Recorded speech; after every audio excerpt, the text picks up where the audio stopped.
আমি অনেক অলির মাজারে ওয়াজ করতে গেছি, হুজুর গুড় ফরিয়ে দেন, কে কি হয়েছে? কই মেয়ে কথা শোনে না, খালি ফেসবুক মারে, এই গুড়টু ফরিয়ে দেন, খাওয়া দিলে ভালো হবে না। আমি বললাম চাচা, যে বিরাম ধরিছে আর টুনা ভাঙিছে, গোড়া ঠিক থাক পিলানি বাজার, কথা কন লেখে আমার পানি ভরাই, ওর ওই বিরাম ভালো হবি, ও যে বিরামে ধরিছে গোড়া ঠিক থাকবে না। কোরআন শরীফ কি এই পরের বিয়ে ঠেকানোর জন্য তাবিজের কিতাব না?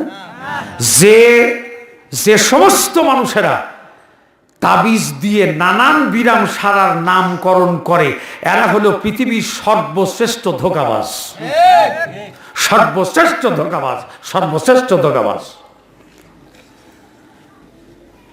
কার বিশ্বাসী কোনে যান?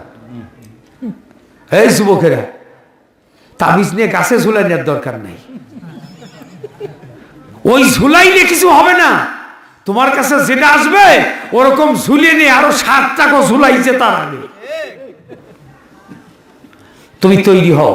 কি হও? এতিমের মতো ফুল নিয়ে দাঁড়ায় থাকে, ফকিরের বাচ্চা কোথাকার, শয়তানের জাত। তুই তৈরি হ, তোর ঘরের ভিতরে ফুল নিয়ে হাজির হবে। আগে তৈরি হয়ে যাও, নিজের হিম্মত বাড়াও, নিজের যোগ্যতা বাড়াও, নিজের শিক্ষা বাড়াও, নিজের কামাই রুজি বাড়াও। ওর মতো লাকি 14 গুন্ডা তোর জন্য রাস্তায় ফুলের তুরা নিয়ে দাঁড়ায় থাকবে। ছাগলের বাচ্চা, ভেড়ার জাত, ওই রাস্তার উপরে যা ফুল নিয়ে দাঁড়ায় থাকে এতিমের মতো, বেয়াদব কোথাকার। ছোটবেলায় আসলেই যখন গরম ছিল তখন পিটাই নেই বাপ মা, কামড় দিয়ে তুলে নিয়ে আসতে পারলি না, মা শিখাইছে। নাউযুবিল্লাহি মিন যালিক, লানাতুল্লাহ আলাল কাসম। সিরাজগঞ্জে ওয়াজ করতেছিলাম, 6 শিখি না 5 শিখি কি যেন একটা গ্রামের নাম আছে, ভুলে গেলাম বুঝি এখন। একজন বেচারা আমার পাশে বসে সভাপতিত্ব করতেছিল, নামাজের ব্যাপারে কথা বলি। উনি বললেন, হুজুর একটু আল্লাহুম্মা ধরা দেন। আমার কানে কানে একটা কথা শোনেন, ওরে আল্লাহুম্মা ধরালাম।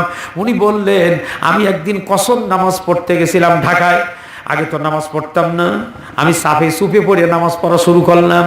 কিন্তু বাইতুল মোকাররমে গিয়ে ওযু করি আর ভাবি 4 রাকাত নামাজ 2 রাকাত পড়লে কসর হয়।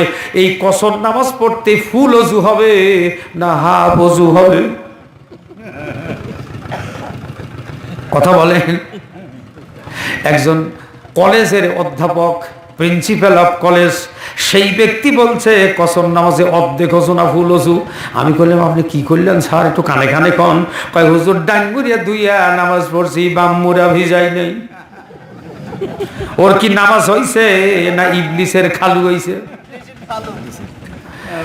আল্লাহর নবী বললেন, আল মুতাআব্বিদা বিলা ফিকহিন কাল হেমার ফিত্তহুন।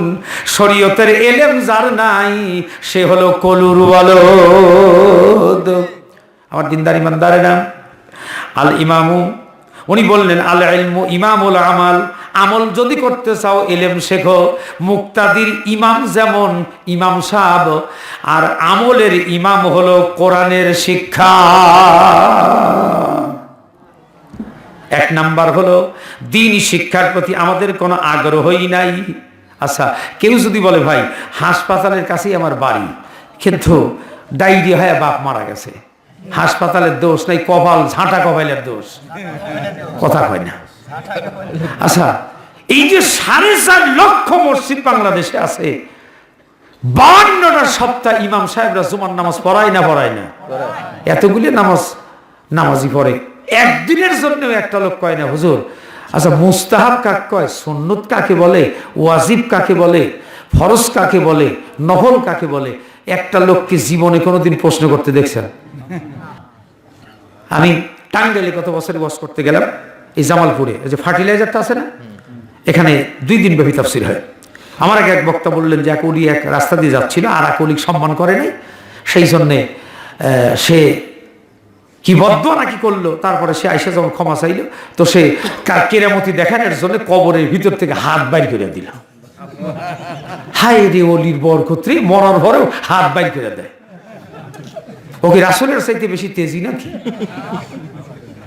আমি বক্তারে বললাম ভাই বসেন, কোন কিতাবে পাইছেন? কয় ভাই আমার বেয়াদবি নিয়েন না, এলে হুন্যা কয়ে লইছি। আস্তাগফিরুল্লাহ আস্তাগফিরুল্লাহ। কি যে কয় আর কি হয় আল্লাহ জানে। কোরআন নাই, হাদিস নাই, পড়াশোনা নাই, কিচ্ছু করে না, অন্যের কাছে শুনিয়ে বক্তা হইয়া গেছে। আম্মা খাদিজার কথা শোনেন ভাই। রাসূল মক্কাতে গেল, মক্কা থেকে মদিনাতে গেল, খাদিজা পানি এনে দিল। আমি বললাম বক্তা ভাই, হিজরতের 2.5 বছর আগে খাদিজা মরে গেল, মদিনায় পানি দিল কোন থেকে? কথা বলেন না কেন? আর বক্তা চটিয়া বক্তৃতা করতেছে, খাদিজা পানি এনে দিল, রাসূল ওযু করে নামাজ পড়লো মদিনায়। 2.5 বছর আগে খাদিজা মারা গেছে হিজরতের। ইতিহাস জানে না, কোনোদিন দেখে নাই। আমি বললাম ভাই কোন কিতাব থেকে বললি? হুন্না কয়ে লইছি।